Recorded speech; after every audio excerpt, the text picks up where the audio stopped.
You open a bag of chips, you tell yourself you'll eat 5, you eat the whole bag. You're not weak, a food scientist designed it that way.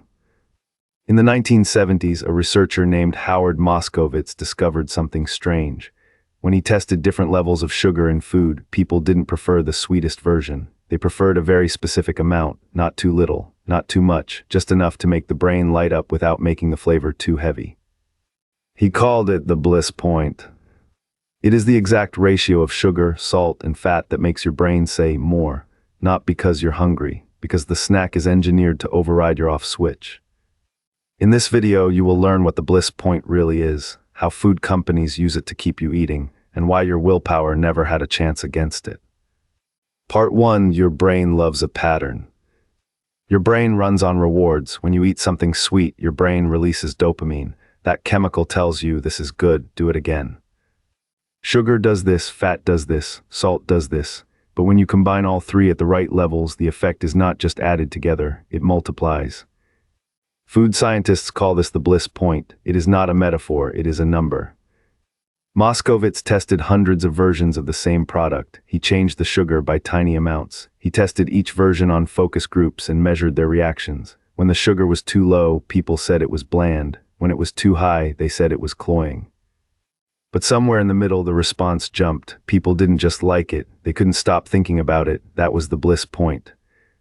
Think of it like tuning a radio, static on one end, screeching on the other. But right in the middle, the signal is crystal clear. Your brain locks onto it. The bliss point is that signal.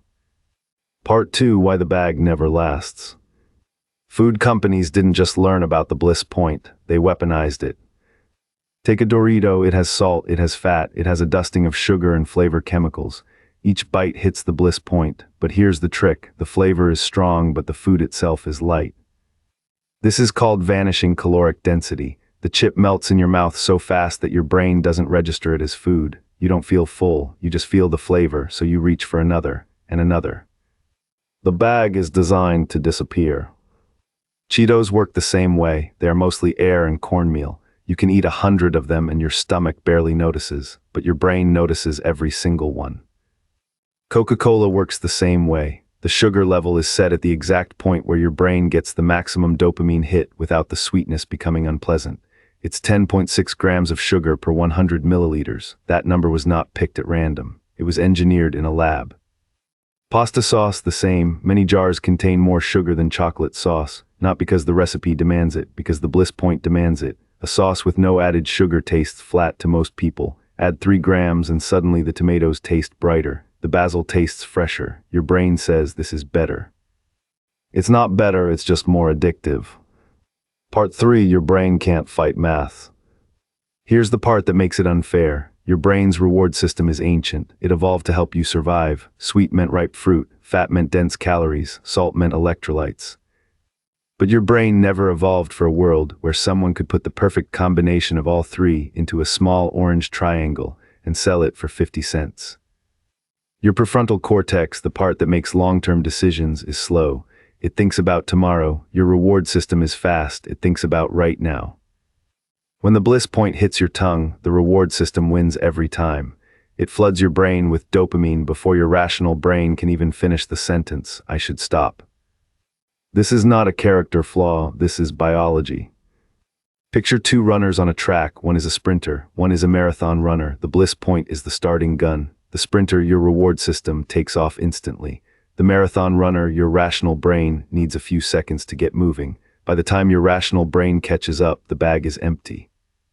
And the worst part, your brain remembers. Every time you eat a bliss point food, your brain stores the memory. It tags it as high value.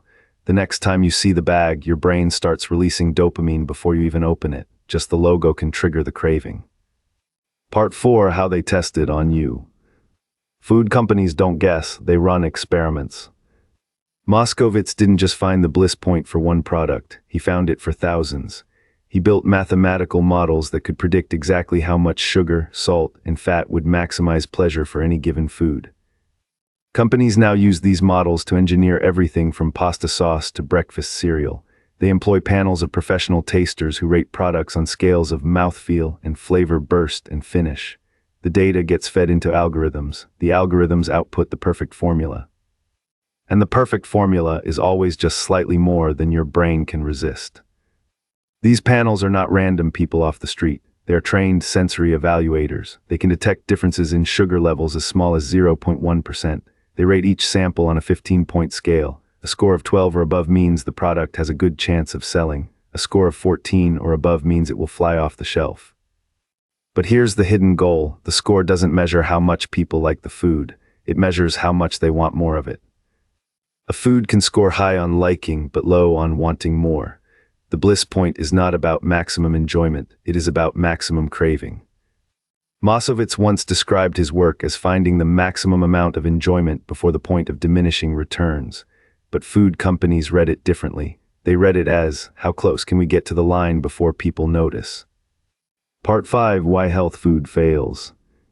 Have you ever noticed that healthy versions of snacks taste wrong? Low-fat chips taste cardboard. Low-sugar soda tastes metallic. Diet cookies taste like sadness. It's because removing one ingredient breaks the bliss point. When you take out the fat, the sugar becomes too sharp. When you take out the sugar, the salt becomes too harsh. The whole system collapses. Your brain doesn't get the dopamine hit, so you eat the whole bag of low-fat chips searching for a satisfaction that never comes. This is why people often eat more of the light version than the original. The original hits the bliss point in 12 chips. The light version never hits it at all. Food companies know this, so they compensate. They add more salt to low-fat products. They add artificial sweeteners to low-sugar products. They try to rebuild the bliss point with substitutes. But substitutes are never perfect. Aspartame triggers some of the same brain pathways as sugar, but not all of them. Your brain knows something is missing. It keeps eating, hoping to find it. Part 6. The exit is built in. But here's something food companies don't advertise. The bliss point only works while the flavor is new. Your brain adapts. It's called sensory-specific satiety. The first chip is heaven. The 10th chip is good. The 50th chip is nothing. Food companies know this. It's why a bag of chips has so many different flavors and textures. Variety resets your brain. Each new flavor feels like the first chip again. But even with variety, the effect fades. Eventually, your brain stops responding. The dopamine drops. You feel empty.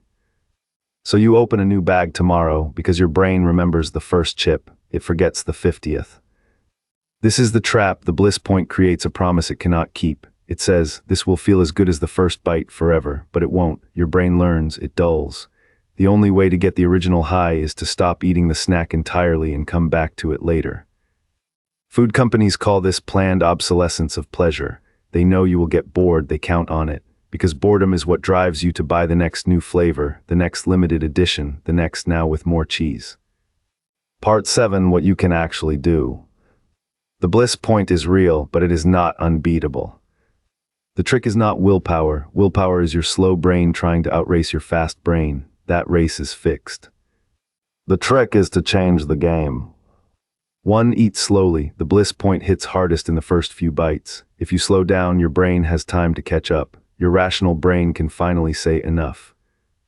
2. Don't eat from the bag. Portion out a small amount onto a plate. The bag is designed to remove all friction. A plate adds friction back. 3. Don't eat while distracted. When you watch TV or scroll on your phone, your rational brain is offline. The bliss point operates unopposed. 4. Eat real food first. A meal with fiber, protein, and whole foods changes your brain chemistry. You're not as hungry. The bliss point has less power. 5. Notice the fade. Pay attention to chip 30. It doesn't taste like chip 3. When you notice the drop, you break the spell. 6. Change the context. Eat the same snack in a different place at a different time with different music. Your brain links the craving to the environment. Change the environment and the craving weakens. Here's the truth most diet books won't tell you. You are not addicted to chips because you lack discipline. You are addicted to chips because a team of scientists spent years finding the exact formula that would make you addicted. The bliss point is not a theory, it is a product specification. When you understand that, something changes. The bag stops being a personal failure. It becomes a design trap, and design traps can be avoided. You just need to see the mechanism. Now you do. So the next time you open a snack and hear your brain say, just one more, you'll know exactly who's talking, and it isn't you. If this made you look at your pantry differently, hit the like button and tell me which snack gets you every time. Subscribe for more hidden mechanisms.